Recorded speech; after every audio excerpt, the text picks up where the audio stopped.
Welcome back to the BoshNRoll channel. Today I'm playing Vintage at the request of friend of the show ScoopPhase, and this is White Initiative.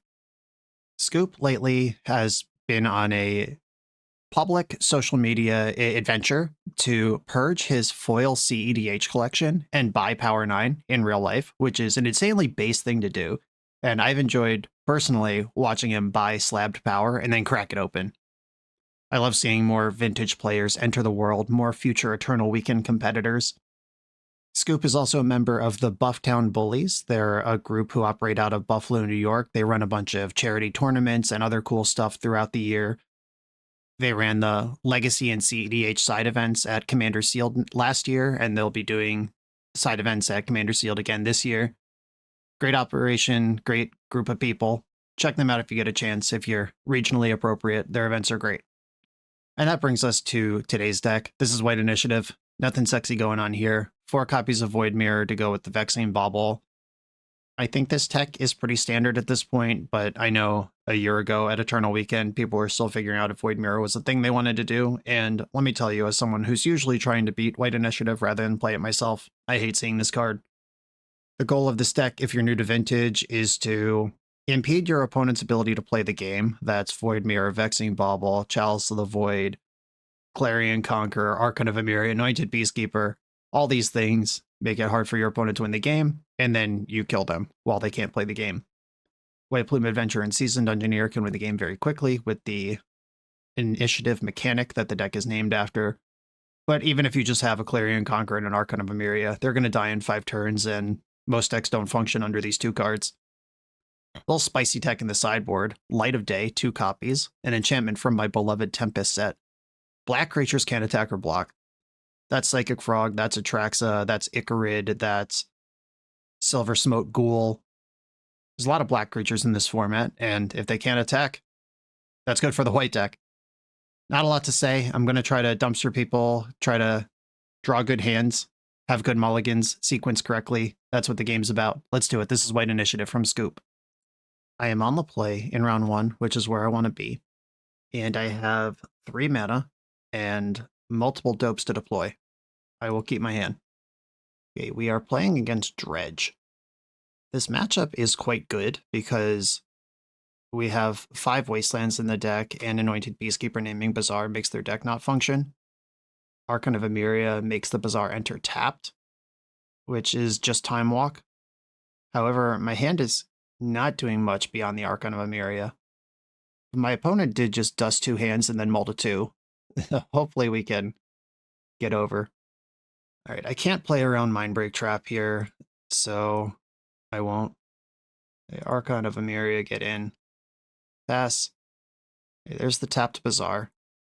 We're basically just in a race here where if I find one of my good cards, which I didn't do, and this is becoming a little awkward because if I play this Clarion Conqueror, I'm not playing any other cards this game because it's going to turn off all of my Moxen. But I think getting the race going is what I need to be doing. And I will play Witchblessed Meadow tapped as a land because might need some mana somewhere. Okay, here goes the Bazaar. 3 Dredgers discarded. Just taking my attacks here.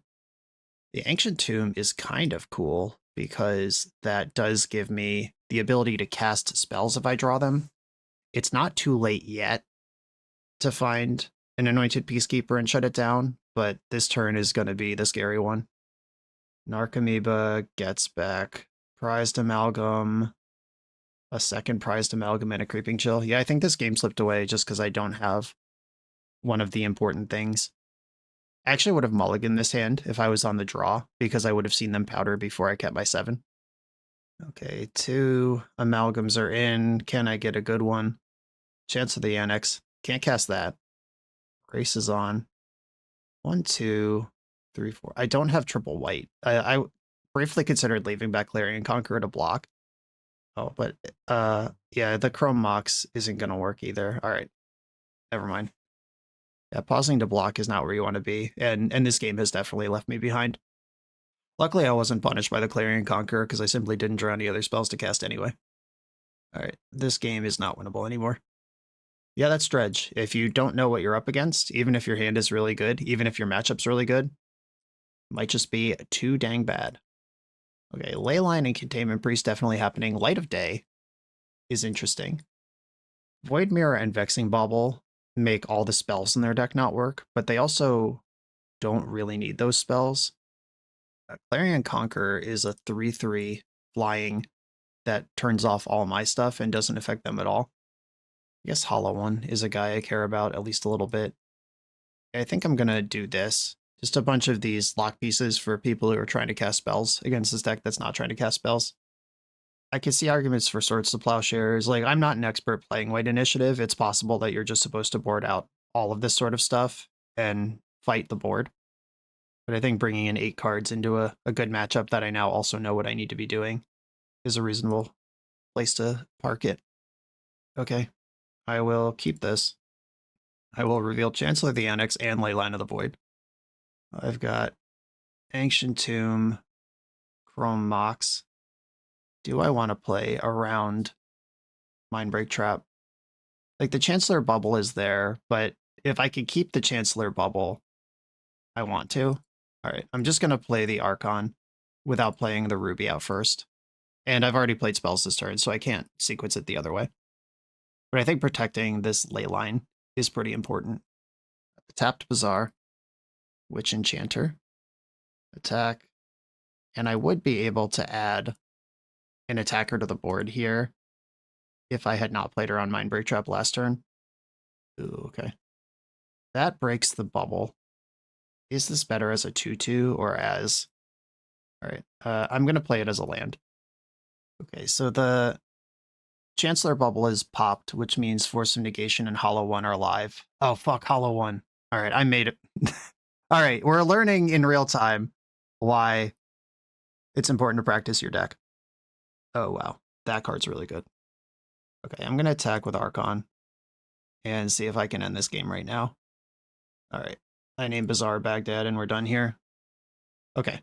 Yeah, definitely should have held back that Witch Blast Meadow. I'm like, yeah, they don't have any artifacts or enchantments. Except the one that I'm worried about. The one card that I care about in their whole deck. Okay. Another Peacekeeper. Slam this baddie and name Force of Vigor, I guess. Or...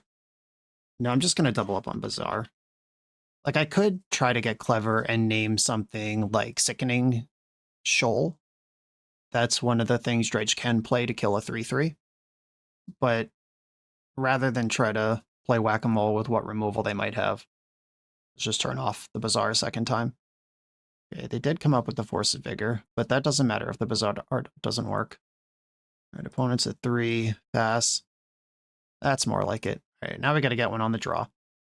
I will remember that Hollow One is a artifact this time. On the draw, it feels like Void Mirror is even worse, because though that does turn off the forces, which matter. Like, Hollow One will already be in play. Do I want more answers to that guy? I could cut these Light of Days for Swords to Plowshares. Light of Day is better if they have many creatures and are fully firing on all cylinders.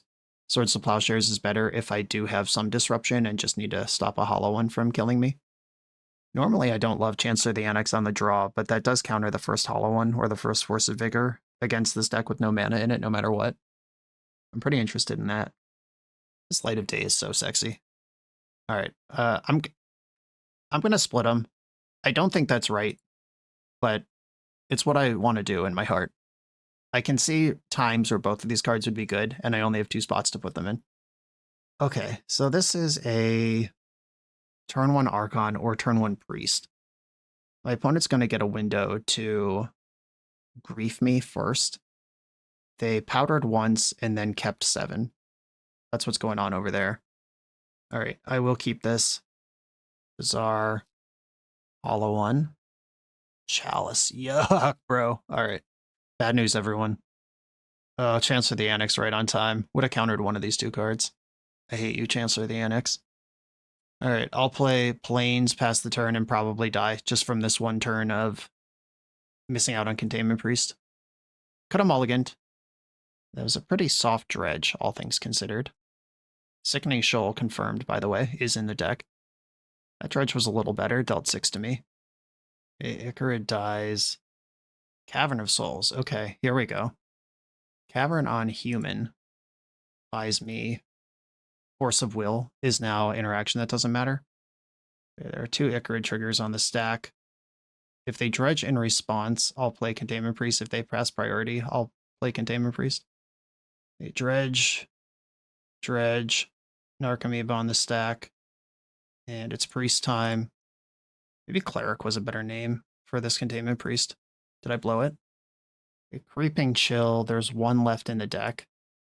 So I am almost deterministically dead, unless the Creeping Chill is in their hand right now. Because they could flip their whole deck next turn. Seasoned Dungeoneer. How do I use this? I go to 1. I hope for the best. Is that really the best thing I can do here? Probably. This is a human. Alright. I think I'm dead. I just have to hope that somehow the Creeping Chill, the last Creeping Chill, was either boarded out or it's in their hand. Attack. Gotta get it moving here. Containment Priest.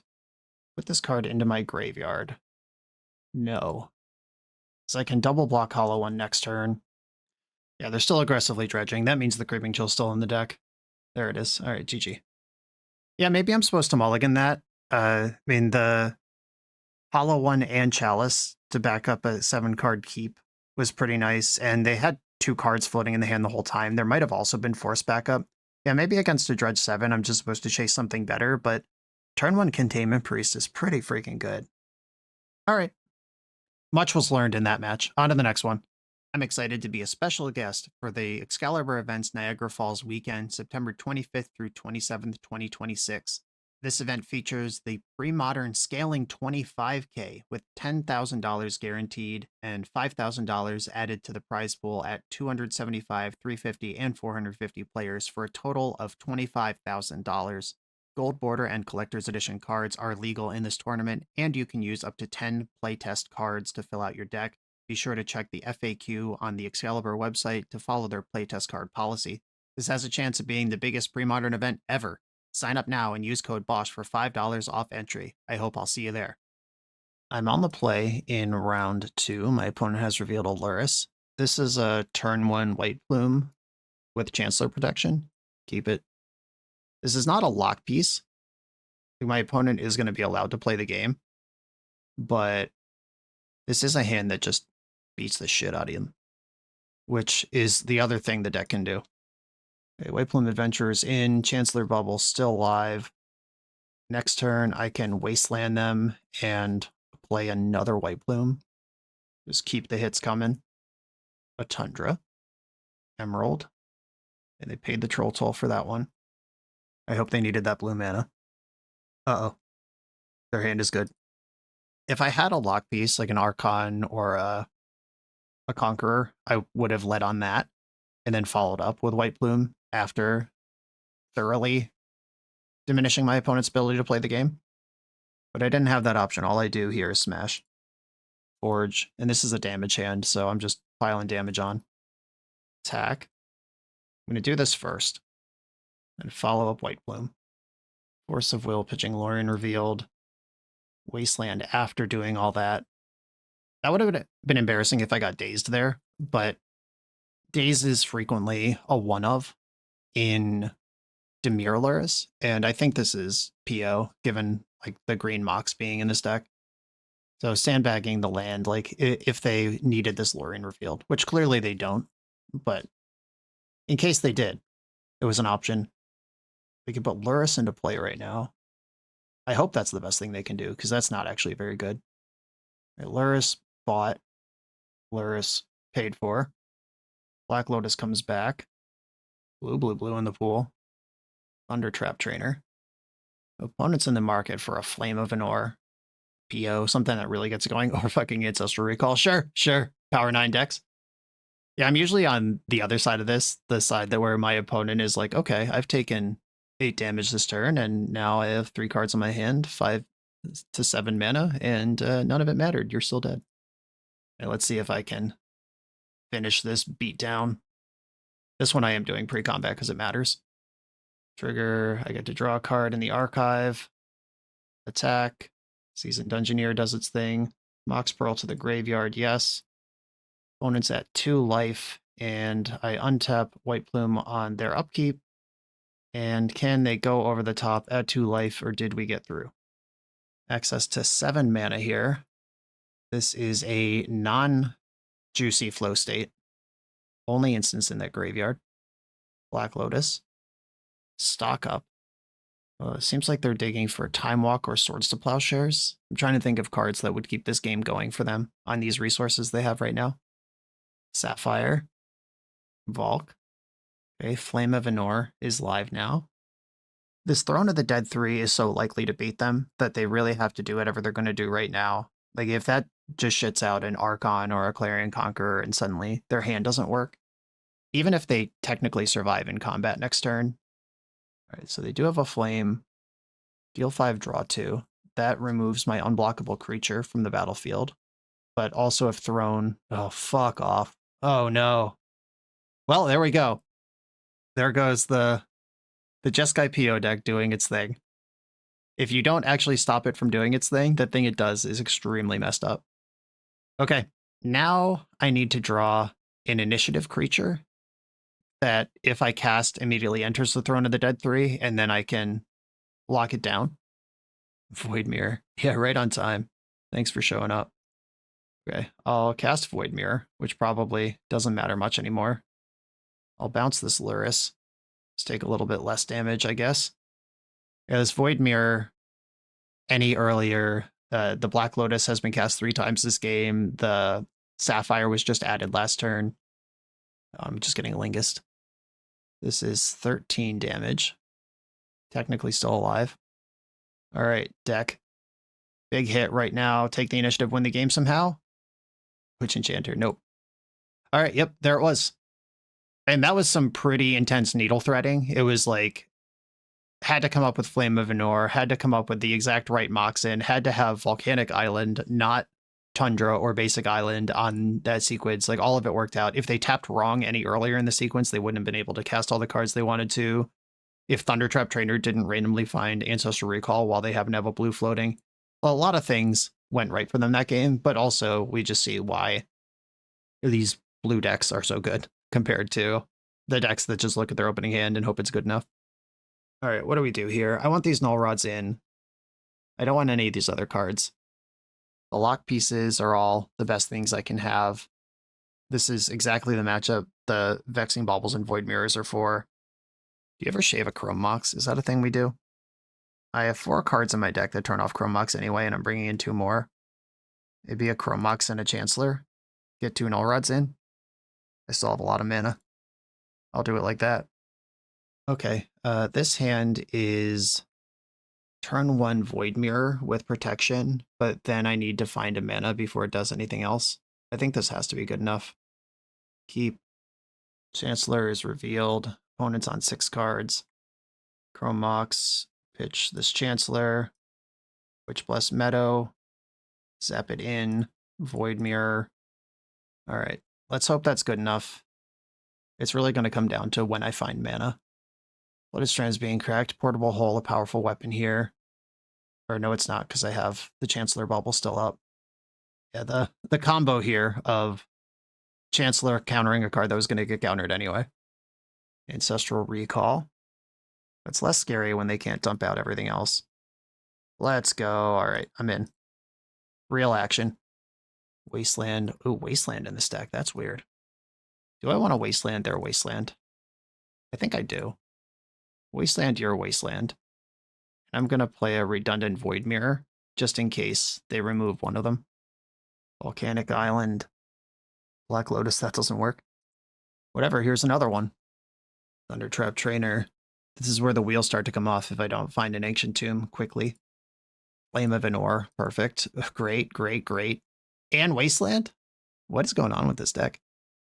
Yeah, here I am, just standing on my own nuts with Seasoned Dungeoneer in my hand, about to be locked out by the deck that I'm supposed to be locking out. Yeah, this must be the PO-less PO deck. I've played versions of this on the channel. Yeah, that's fucked up. Going after my Chrome Mox, and then they can Wasteland me next turn. Or right now. Nice Void Mirrors, dumbass. Yep, and here we are. enjoying the non-blue draw your cards in the order you draw them experience, where game 1, my opponent would have lost on the spot to a Void Mirror. Game 2, I have 3 Void Mirrors, and they just hit 6 land drops in a row, and I'm not playing. You got me. I'm done. I'm done. On to the next round. The BoshNRoll channel is brought to you by Tales of Adventure. TOAMagic.com has almost 100,000 unique cards in stock. They offer free track shipping on every order, plus next day or 2-day options when you have an event coming up fast. They offer on-site pickup at major Magic events throughout the US, so you're never scrambling before your tournament. Stop by their booth to buy, sell, or trade at upcoming regional championships, Magic Con, Spotlight Series, and more. I love their selection of individually scanned high-end cards that show you exactly what you're buying. And the best part is saving 5% on every order with promo code BOSH. From Ancestral Recall to Zombie Master, get what you need quickly and in one place at TOAMagic.com. Eternal lives here. I'm on the play for round 3 versus a non-Lurrus strategy. I can turn 1 a variety of things here. I guess I keep this. I mean, I keep this. That's not a question, really. Black Lotus first, because that's how Chalice of the Void works. Chalice for 0 after that. And I can resolve one of these two things uncounterably. I can just bet that Seasoned Dungeoneer is the right call. That's also the thing that keeps things moving. If my opponent is on, like, Jewel Shops, I'm going to really wish I had Archon in play. All right, I think I have to play the Dungeoneer, though, because that tutors my 3rd land, and a couple turns out from now, I can start sticking these other things. I hope I reasoned that correctly. Well, mostly I hope Chalice of the Void is a useful Magic card in this matchup. Okay, passing the turn. Chalice, please do something. Workshop, Grim Monolith, Key, Jewel. That's what's about to happen. I can smell it. Yeah, never mind. Turn 1 win. Okay, they hid their information. Well, they are a non-Lurrus deck that could not keep up with a turn 1 Seasoned Dungeoneer. What does that even mean? Or maybe they were just, like, they could have been a Shops deck that just had 3 Moxen for mana in their opener. And one of the skills you need to play this deck, which I currently don't have, is figuring out what your opponent's deck is from basically no information, because the strategic turn 1 concession actually does matter. And there's no universe where Dredge scoops that game. That doesn't matter. They could be some kind of Storm deck, like a Beseech Storm or a Blue Tinker deck of some kind that's not Lurrus. Jewel Shops or Raker Shops that had a Mox heavy draw. I think I'm going to bring in a Null Rod and cut Chalice on the draw and just make that one small adjustment until I have more information. Okay, on the draw, I don't know what the matchup is. Opponent has kept 7 cards. What does my hand do? I can crank out a turn 1 Void Mirror or Null Rod. All right, I guess I'll keep this. Ancient Tomb. Patches O'Houlihan. All right, looks like some kind of shops going on over there. I'm gonna Chrome Mox. Exile Seasoned Dungeoneer. Is that what I want to exile? Do I think Clarion Conqueror? No, I'm gonna pitch Clarion Conqueror, actually, because I have a Null Rod, and that's the important part of that, and killing them dead is going to be important. All right, Clarion Conqueror exiled. And I'm going to lead on Strip Mine because I believe that card to be less important than Cavern of Souls if they wasteland me. And Void Mirror, in particularly Shops matchups, has the extra juice of when a player casts a spell, if no colored mana was meant to cast to counter that spell. This is a colorless deck. Normally, Void Mirror is just like an extra Chalice of the Void. But that's not what's going on here. We're actually quite set up to make their life bad. Okay, I have to play a creature this turn. I guess Dismember would be countered as well. Like, what do I need to think about here? I want White Plume Adventure in play. I'm just trying to think, is there a reason to develop Archon instead? Yeah, Phyrexian mana does not count as colored mana, I don't think. That's like a weird thing because over the years, there's been some confusion. There may have even been actual rules changes, whether paying Phyrexian mana counts as paying mana or not. like Trinisphere specifically was a thing for a while. Now, like Dismember would cost 3 actual mana plus any amount of Phyrexian mana you need to pay. But there was a time where it was like you could Dismember under Trinisphere for 1 mana because you did pay the mana. It was just paid in the form of life. I'm pretty sure these days that just counts as not paying mana. Okay, Cavern on Cleric. And I'm going to just cast the better card that I could cast. And hope that Void Mirror holds it down. Okay, grab a Plains. Pass the turn.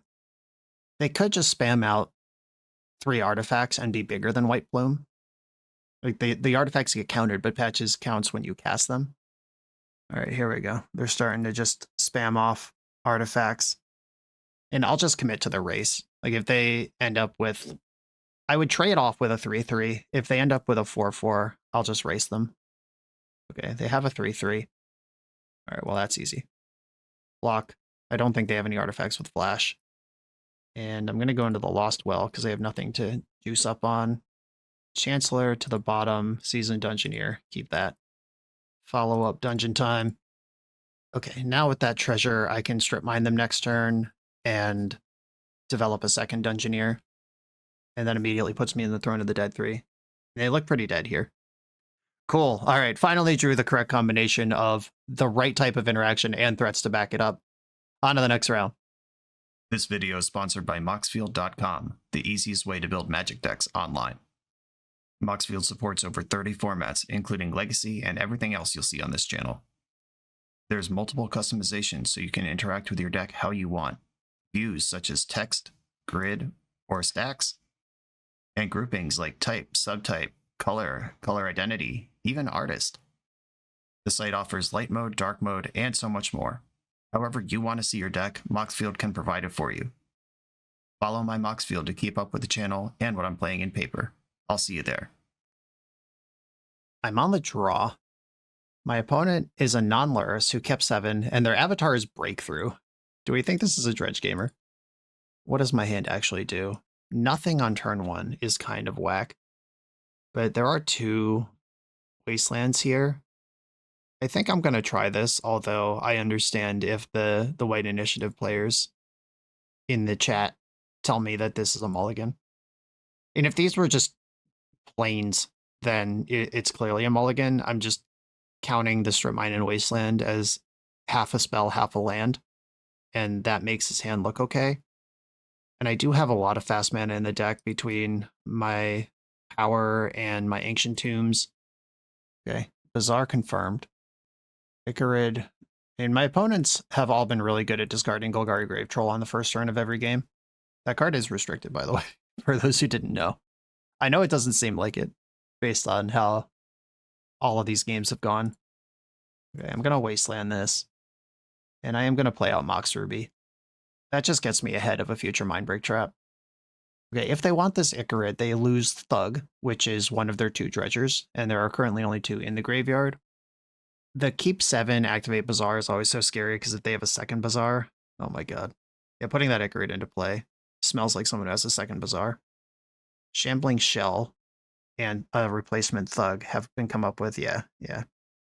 You can tell what your opponent's doing based on decisions they make like that. Like that was not someone worried about finding their next dredger. Here come the beats. I mean, pretty modest, all in all. They hit a Creeping Chill.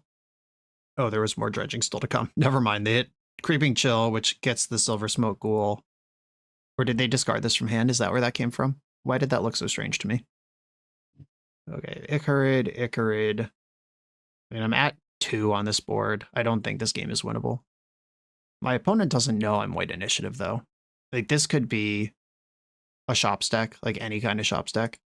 All right, Noxious Revival. All right, I'm good. I don't need to see more. Okay, here we go. Can I get redemption on this matchup that I'm told is supposed to be good? No, it actually is good. I'm mostly goofing. Okay, these 8 cards coming in, still splitting the difference between Light of Day and Swords to Plowshares. I see value of both. No mediocre hands. That's the rule I'm setting for myself for at least the rest of this match. Okay, I will keep this hand. One could describe this as mediocre, but also Leyline. Leyline is protected by Chancellor. I can blow up the first Bazaar, and Containment Priest is waiting in the wings. There's a lot to like here, even though it isn't ultra sexy, but it's workhorse in 4 different ways. Oh my god, we experienced the 0.01%er or whatever it is of they mulled to 0 without fighting a Bazaar. I actually think they fucked this up. They should have played a couple turns just to learn what deck I am. I mean, they know I'm a non-Lurrus deck with Wasteland, but they don't know I'm White Initiative. I would have played that game out. Like, just stop at 1 card, at least show me something. Like, let me put the Leyline in on turn 0 so you know what kind of interaction I have. I'll take it. Don't get me wrong, but I don't think that's how you're supposed to do that. Okay, on the draw, do I think that more Swords to Plowshares is better than more Void Mirror? Being under the gun from a hollow one is one of the things I'm scared of. But also turning off every spell in their deck if they're on a reactive one. But they have the opportunity to deploy hollow ones and Grief me before I even get a chance to put Void Mirror on the stack. Yeah, I'm not doing that. Okay, this is my plan. And we're back, baby. I'm going to keep this. Against a mana-less deck, I think revealing 1 Chancellor is the same as revealing 2 Chancellors, and I can hide information about my hand. My opponent mulled to 0. Yeah, we are laughing it up in the chat here because it is actually ridiculous for this to happen once, much less twice. We got the GGs. Okay, well, I'll make this easy on you. Plains, Lotus. I'll get it done quick. Okay. The math on that is honestly insane. And like, you could play Vintage for years and never see a Bazaar player mull to 1 without seeing a Bazaar. And we just saw it twice in 1 match. Incredible. On to the next round. The BoshNRoll channel is proudly partnered with the Resleevables.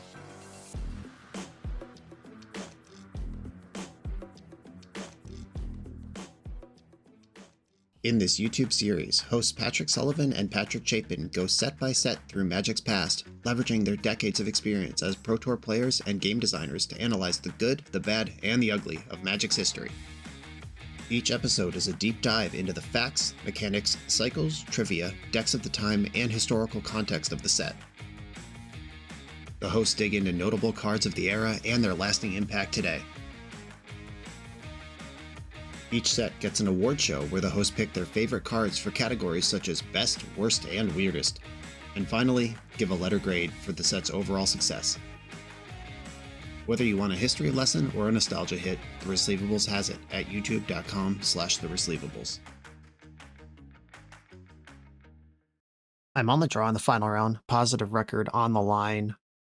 I have a Chancellor and turn 2 White Plume Adventure. This doesn't look very good. I'm going to mulligan this. No more mediocre hands. We're chasing the nuts. Chasing these nuts. Okay, what does this hand do? I quite like the card Vexing Bauble. What goes to the bottom here? I think it's Seasoned Engineer, which pains me to say, but you do have to bottom something. On the play, I would bottom Chancellor, but even then, I would need something to feed to the Chrome Mox. Alright, I will keep this. Bottom Dungeoneer. Reveal Chancellor, and hope that gets me enough time to play Vexing Bauble, and then my opponent struggles to play the game. Ancient Tomb. Do you have a 1-drop? Oh, a 0-drop, even better. Okay. I hope you needed that 4th mana. Mana Vault. Nope, they're good. They're doing okay. My mistake here was not winning the die roll. And Vexing Bauble is not Void Mirror. This one does not lock out a colorless deck, even if they have a bunch of mana. The opposite, indeed. Tezzeret. It looks like we're up against Raker Shops. Okay. GG. Hell yeah. I'm not playing out the Mana Crypt. I don't care. Okay. Null Rod's coming in. And Void Mirror, very important here. Chancellor of the Annex, not actually that important, because it's not a counterspell deck. I think I want my Chrome Moxes, even though I have 6 cards in my deck that turn them off. I just really want to lock my opponent down early and often. Do I want these Swords to Plowshares in? They're probably better than Chancellor. They make my Throne of the Dead 3s a little worse, but killing a Glaring Fleshraker or a Masticore is pretty serious. Okay, this is what I'm doing. Let's get it. Sleek is certainly fast. If you want time for lunch between rounds at Eternal Weekend, I strongly recommend this deck. Okay, on the play, this looks pretty freaking good. I'm going to keep, and I'm going to cast... Oh, this is tricky. If I want all my Mox and I have to play into Mindbreak Trap, I could play around Mindbreak Trap, but then I'm down 1 Mox. Can this deck ever beat a Void Mirror? I guess is the question. Does this deck play Mindbreak Trap is another question. Yeah, quick check of lists, and I do see a solid display of 3 Mindbreak Traps across most lists. I'm going to play around it. I'm just going to bet that Void Mirror is worse for them than being down 1 mana is for me. Ancient Tomb. That doesn't cast spells that will resolve. Plains? Yeah, see, you were worried. Everyone relax. Everything in my hand is a human. Let's take a look at what you're cooking with over there. All right. They didn't want me to see the Mindbreak Trap in their hand. All right, well, those were 2 games that ended functionally on turn 1, and now it's my turn to be on the draw. This kind of sucks because everything that I do, except for Chancellor of the Annex, happens on turn 1, not on turn 0. But I also don't want Chancellor of the Annex in my deck. In Chalice of the Void, Chalice on 1 is pretty good against Raker Shops. That stops their top combo from going nuts. So avoiding this out on the draw doesn't necessarily check out for me. Vexing Bauble can probably come out. Get 1 Chancellor in here. Yeah, I guess I just clench my cheeks and hope I get a turn, is all I can do. Okay, this hand is great. If I get a turn, I'll keep. That's all I can do. Opponent's on 6 cards. Do they have their turn 1 win again? Workshop. Grim Monolith. Mox Jet. 5 in the pool. Argentum Masticore. Okay. That could have been worse. Okay, do I want to strip mine first? Oh, I can do both. I just drew a Mox. All right, so strip mine the Workshop. Oh, so my thought here was play Witch Enchanter to blow up the Masticore, but that's also my land. Like if I strip mine them and play Witch Enchanter right now, I might not play another card this game versus having 2 mana left over if I do something like strip mine and play Archon of Emeria. But then if they have a 3-drop to discard, I'm not playing the game anyway. I could also not strip mine and guarantee that I get another turn. I also get cooked by Mindbreak Trap here. Okay, I think I'm going to go in on the Witch Enchanter. This is risky. Okay. We're in business. Blow that guy up. Strip mine you. Hope you were all in. I'm not going to play out this Chalice. I think it's better on 1 in this matchup in general. And also, if my opponent had Moxen, they would dump them out. And also, I would like to draw some Moxen. Ah, shit. We bet badly. Bad bet. I don't know if it was a bad bet, but it didn't work out. Oh, God. I'm so fucking dead. All right. Never mind. Now my only hope is that they die to their own 1 ring, which is not actually possible because there's some other 1 rings in the deck that you'll draw and just replace your 1 ring with. Anointed Peacekeeper is actually a card that is good here. Do I think... Yeah, I still think Chalice on 1 is a better bet. But they did also have a 4-drop in hand, which means if I had played out Seasoned Dungeoneer instead of Witch Enchanter, they would have discarded a 4-drop to Argentum Masticore, killed the Dungeoneer, and just taken the initiative and killed me that way. If their hand is this good, and I'm on the draw, there's just nothing to be done. Can I draw some mana, please? Okay, you're saying there's a chance. I'm going to attack first. See if they have any complaints about that. Oh. Okay, Chalice on 1. This turns off keys and tops. It also turns off Swords to Plowshares, but I can't cast that card anyway. I don't have white mana. Inventor's Fair, undoing some of the damage 1 ring is doing. Ruby. This honestly feels hopeless, this matchup. It's like I lost the die roll game 1, even had the Angel, and my opponent just turn 1 me through it, and then I turn 1 them with a lock piece they can't beat, and then they just got to go first this game. And Masticore can now blow up my Chalice by discarding anything, literally anything, which means I'm so likely to just get combo killed right now. Okay, you're saying there's a chance. What does this even do? Anything? Cavern on... There's 2 clerics in my hand. There's 2 humans in my hand. Archon's kind of the one I want. Yeah, it's too late to turn off this 1 ring. If I say cleric, I can tutor a planes, which can play another card next turn, but I think I'm going to lose this turn. All right, I will Cavern on Archon. Right on time, as usual, but I could have had this turn 1, but they had Masticore. This is way too far ahead. And they have the Dismember, which is unsurprising because they've drawn 6 extra cards this game. Okay, stack their triggers poorly here. Moral victory. You took 1 more damage than you needed to. Scoreboard. As I lose the game anyway. They could have taken damage from the ring first and then drawn cards to then have more options to discard to Masticore, which is why they drew cards in the upkeep instead of any other time. All right. I guess I'll make you show it to me. You are at 9. But the Inventor's Fair is here and operational. They only need 1 top in hand to have a deterministic win right now. And they've drawn 19 cards this game. Inventor's Fair has popped. There's a top. Mental misstep. Got him.